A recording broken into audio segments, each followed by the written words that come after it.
Alors, choisir un service web clé en main, ouais, ça peut vite devenir un vrai casse-tête. Pour y voir un peu plus clair, on va mettre aujourd'hui sur le grill deux offres bien distinctes. D'un côté, la formule top départ et de l'autre, la solution tout en un. L'objectif, c'est simple, voir laquelle correspond vraiment à quel besoin. C'est la question que tout le monde se pose. Parce que, au fond, au-delà des listes de fonctionnalités, le bon choix, c'est celui qui colle parfaitement à une vision, à des objectifs sur le long terme.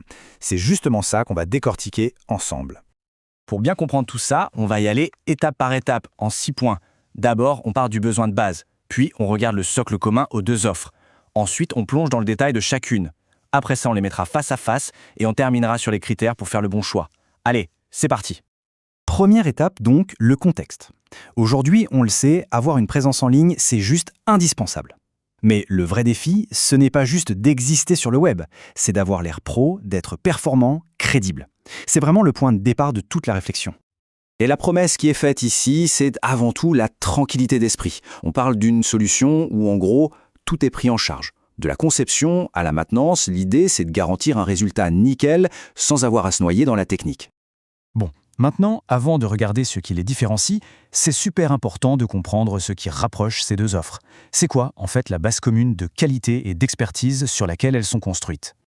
Alors voilà le socle commun. Quel que soit le forfait choisi, la garantie est la même. Une stratégie de référencement sérieuse dès le départ, un site qui charge vite, une gestion technique complète et, point important, une conception propre, sans plugin inutile qui pourrait tout ralentir. Et derrière cette promesse, il y a une expertise bien réelle. On parle quand même de 25 ans d'expérience dans le domaine. Forcément, ça pèse dans la balance. C'est un gage de crédibilité et de savoir-faire qui s'applique à chaque projet. Troisième point. Là, on rentre dans le vif du sujet. On va analyser en détail la première offre, le forfait top départ. Comme son nom l'indique, elle est pensée comme un point d'entrée pour avoir un site pro. Alors, parlons chiffres. Le forfait top départ, c'est un investissement mensuel de 125 €.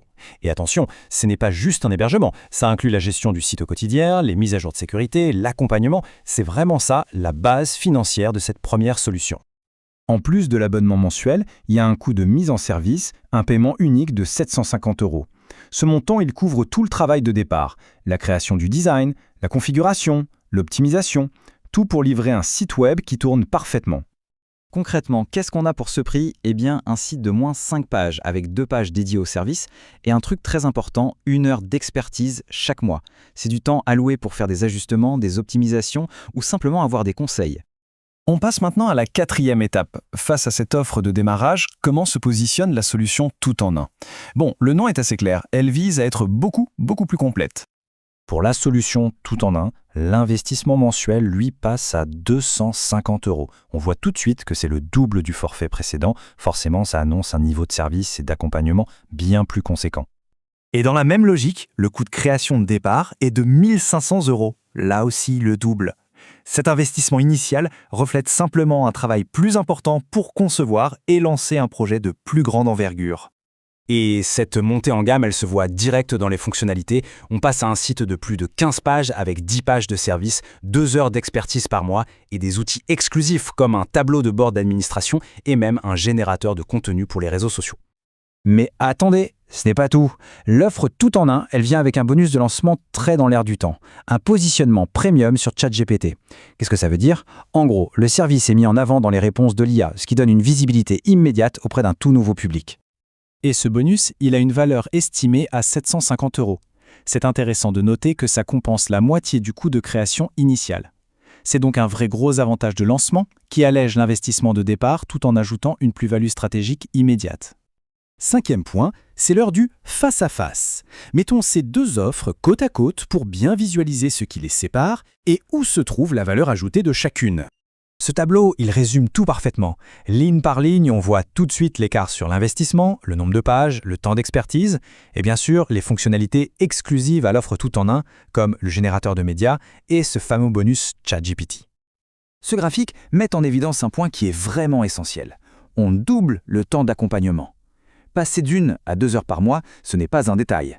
Ça change complètement la capacité à faire évoluer sa stratégie de contenu et à adapter son site sur le long terme. Et voilà, on arrive à la dernière étape, et c'est sans doute la plus importante.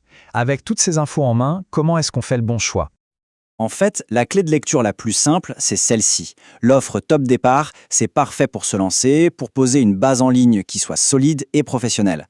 L'offre tout en un, elle, est clairement conçue pour les projets qui visent la croissance, qui ont une stratégie de contenu active et qui ont besoin d'outils plus poussés pour se démarquer.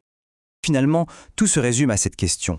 La bonne décision ne dépend pas que d'une liste de fonctionnalités, mais de la vision à long terme pour le projet. Quelle est son ambition, sa vitesse de développement souhaitée, son objectif final? C'est la réponse à ces questions qui va naturellement guider vers le choix le plus juste.